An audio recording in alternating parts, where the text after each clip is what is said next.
Sebelumnya Ustadz, sebelum saya bertanya, izinkan saya sedikit bercerita. Jadi saya ini beberapa tahun terakhir ini sedang mendapatkan apa ya namanya, ujian berupa kehilangan Ustadz. Jadi kehilangan keluarga, bisa disebut harta, atau juga ada kehilangan yang saya kehilangan kesempatan yang saya rasa itu tuh bisa membuat diri saya bisa lebih baik lagi. Pertanyaan saya ada dua Ustadz. Yang pertama, apa iya semakin besar ujiannya, semakin berat ujiannya, Allah akan ganti dengan yang lebih besar lagi? Kemudian yang kedua, perihal ikhlas Ustadz,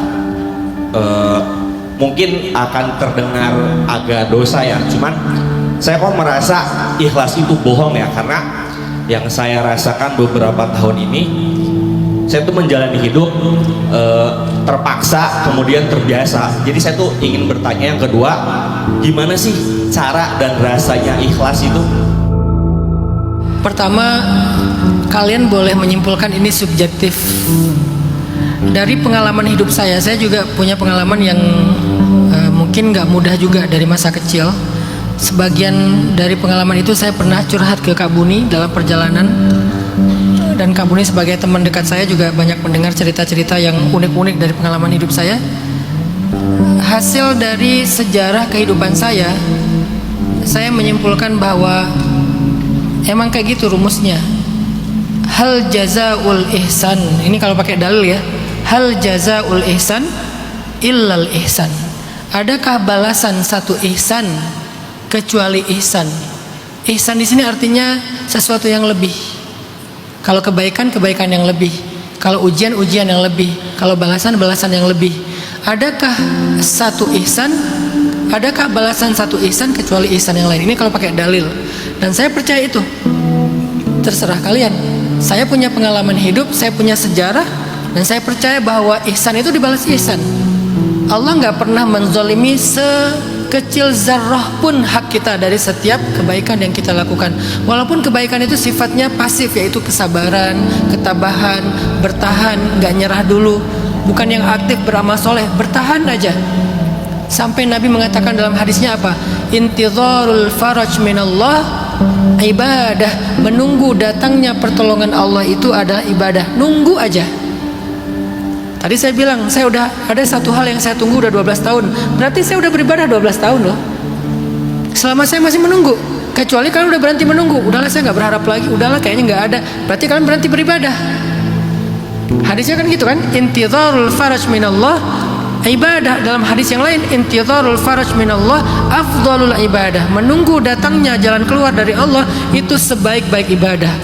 Jadi kalau saya menunggu sebuah kejutan yang saya harapkan 12 tahun yang lalu sampai sekarang belum saya dapatkan, berarti selama 12 tahun ini saya sedang melakukan afdalul ibadah.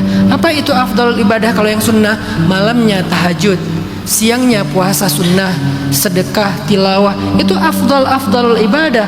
Kalau ziarahnya umroh, itu afdalul ibadah sunnah. Kalau yang wajib, sholat wajib, puasa Ramadan, haji, itu nggak masuk. Yang disebut dengan afdalul ibadah di sini afdalul ibadah yang sunnah. Berarti selama 12 tahun malamnya saya tahajud, siangnya saya puasa Senin Kamis. Walaupun saya nggak puasa, kenapa? Karena saya berstatus sedang menunggu datangnya keajaiban dari Allah, jalan keluar dari Allah. Itu yang saya percaya. Dan beberapa kasus yang saya udah lewatin, karena jalan keluarnya udah ada, menjadi bukti bahwa apa yang Allah janjikan itu tidak pernah diingkari. La yukhliful mi'ad. Ada yang sudah saya lewati, ada yang belum saya lewati. Yang belum saya lewati saya masih menunggu, karena yang sudah saya lewati menjadi bukti bahwa itu ada. Ini pegangan saya, ini prinsip saya. Terserah kalian menyimpulkannya subjektif, tapi prinsip ini ada dalilnya. Dan prinsip ini pernah saya buktikan dalam kehidupan saya di masa lalu. Dan itulah pegangan saya. Mungkin kalian punya pengalaman yang berat. Kalian ada di fase ketika saya dulu ada di situ. Gimana kalau ketika saya dulu belum membuktikan apa-apa? Sebetulnya enggak juga sih. Karena saya udah punya bukti itu sejak saya kecil tadi kan. Saya bayi ada cerita, saya anak-anak ada cerita, saya ABG ada cerita, saya remaja ada cerita, saya pemuda ada cerita, sampai saya dewasa ada cerita. Jadi bukti-bukti itu enggak satu. Ketika bayi ada bukti bagaimana Allah menolong saya. Ketika masih anak kecil umur SD ada bukti bagaimana Allah menganugerahi saya banyak anugerah dari setiap ujian. Ketika SMP juga ada, SMA juga ada, kuliah juga ada, udah menikah juga ada, punya anak juga ada, anak masih kecil ada, anak udah SD ada, anak sekarang udah remaja ada. Jadi setiap penggalan hidup saya itu ada banyak bukti kalau Allah itu nggak pernah ninggalin saya, dan Allah itu nggak pernah ingkar janji kepada saya bahwa bersama dengan kesulitan ada kemudahan, dan semakin besar kesulitan semakin besar kemudahan. Yang kedua, katanya ikhlas itu kayak nggak real. Seringkali kita terpaksa lalu terbiasa. Apa sih arti ikhlas?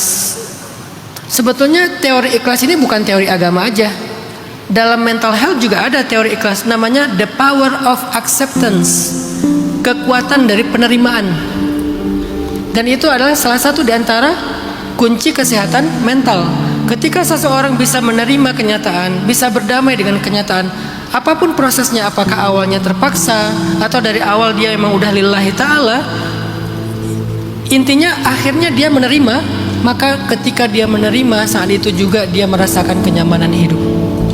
Ketika dia udah mulai bisa berdamai, dia mulai merasakan kenyamanan hidup.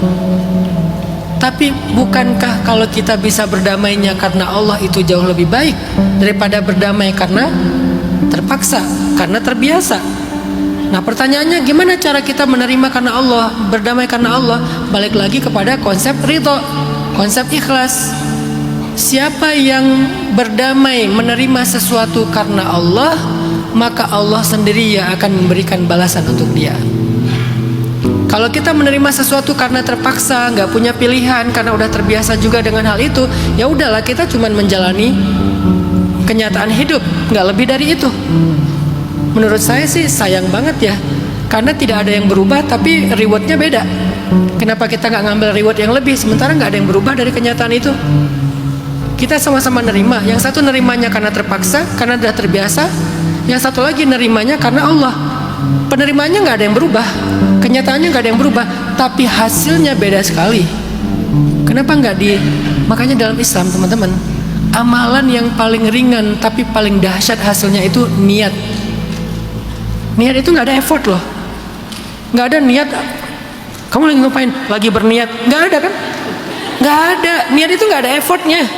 Karena niat itu amalan hati. Jadi sekedar kalian men-switch isi hati kalian dari yang tadinya gak jelas kenapa, gak jelas karena siapa, gak jelas untuk apa, tiba-tiba kalian switch menjadi lillah. Itu langsung berubah yang tadinya gak berpahala jadi berpahala. Niat doang loh, belum berbuat apa-apa. Makanya dalam Islam ada istilah ta'addudin niyah, perbanyak niat. Contoh, kalau ada, nih ulama yang bilang, kalau ada yang mengetuk pintu rumah saya malam-malam, saya akan berdiri di belakang pintu dan saya akan menyusun 10 niat sebelum saya buka pintu. Sebelum saya buka pintu, saya akan punya 10 niat. Namanya ta'addudin niyah, memperbanyak niat. Niatnya apa?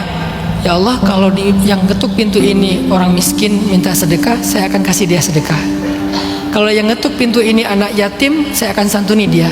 Kalau yang ngetuk pintu ini ulama, saya akan belajar ilmu kepada dia. Kalau yang ngetuk pintu ini adalah murid, saya akan ajarkan ilmu kepada dia. Kalau yang ngetuk pintu ini adalah musafir, saya akan berikan dia tempat tinggal. Kalau yang ngetuk pintu ini adalah misalnya apa, saya akan, pokoknya 10 kebaikan dia niatkan, baru dia buka pintu. Pastinya cuma ada 1 dari 10 itu kemungkinannya, tapi dia dapat pahala seperti beramal 10 amal soleh. Itu dahsyatnya Islam. Jadi kenapa harus melakukan sesuatu tanpa niat? Niat itu kan akad. Niat itu akad, berakad aja sama Allah. Ya Allah, aku terima ini karena aku percaya Engkau tidak ingkar janji. Ini karena Engkau ya Allah, aku ridho, aku ikhlas. Udah, cuman merubah itu. Gak ada yang berubah dari kenyataan kita. Jadi nggak gara-gara kalian niatkan karena Allah terus jadi lebih susah, nggak juga. Malah yang terjadi setelah itu, hidup kalian akan diberikan reward khusus oleh Allah sendiri. Dan saya percaya dengan argumen tadi yang pertama.